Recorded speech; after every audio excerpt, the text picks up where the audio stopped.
Hello, my name is Lara Wall, and I'm doing role B for the communication presentation. And mine and Tiffany's topic is anorexia nervosa. The article that I chose is entitled Motivation to Change and Perceptions of the Admission Process with Respect to the Outcomes in Adolescent Anorexia Nervosa. And this article is from 2015, so it's fairly recent.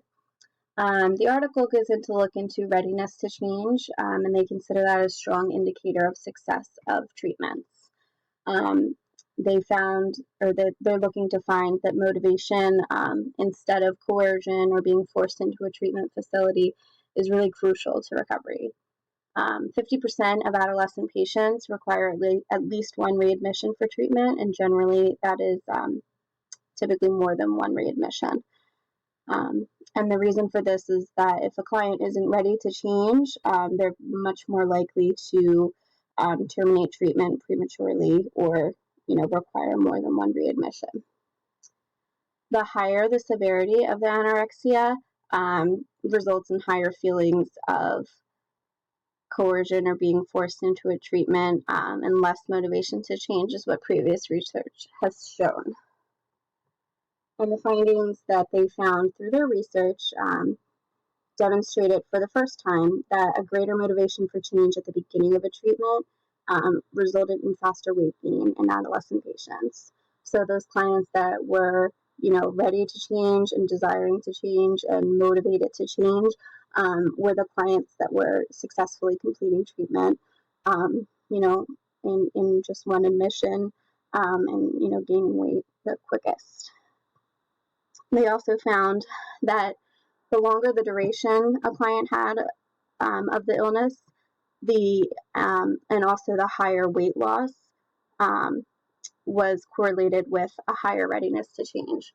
So those clients that were most significantly and most severely suffering from the anorexia were the clients that were the most ready to change.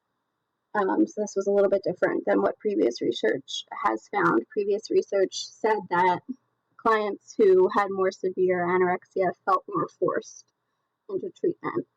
So that was a bit different in their research.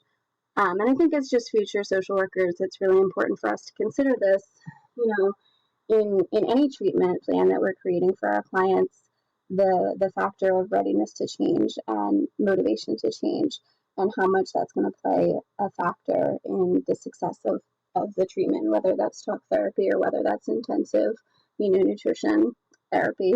I think that's a really strong indicator of success across the board. And then I found some resources, national web resources, that will be helpful to keep in mind.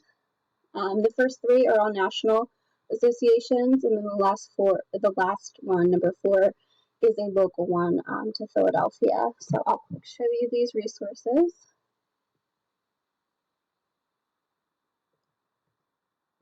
So this is the first one. This is the National Association of Anorexia Nervosa and Associated Disorders. Their mission is attitude development of youth bodies and behaviors. They hope to do this through promoting eating disorder awareness, prevention, and recovery by supporting, educating, connecting individuals, families, and professionals. And then they also provide a helpline phone number, an email contact, and ways to get involved. The next one is the Academy for Eating Disorders.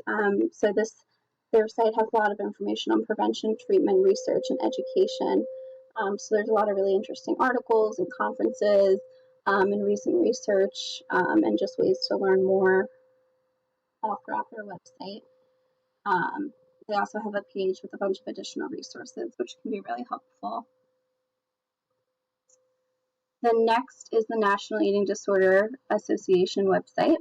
And this also has ways to get involved, ways to give, events and opportunities to talk about eating disorders, and a link to find help and support, which would be most helpful, for clients we serve. They have a helpline number as well.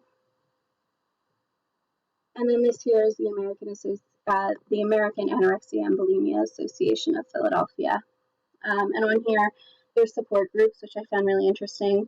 I know with the clients I work with, that can be something that is really helpful. Um, and while what I do is very different than anorexia and bulimia treatment, I think being able to connect with other people that are going through, a similar battle that you are, can be really helpful. So I thought that was really important to highlight.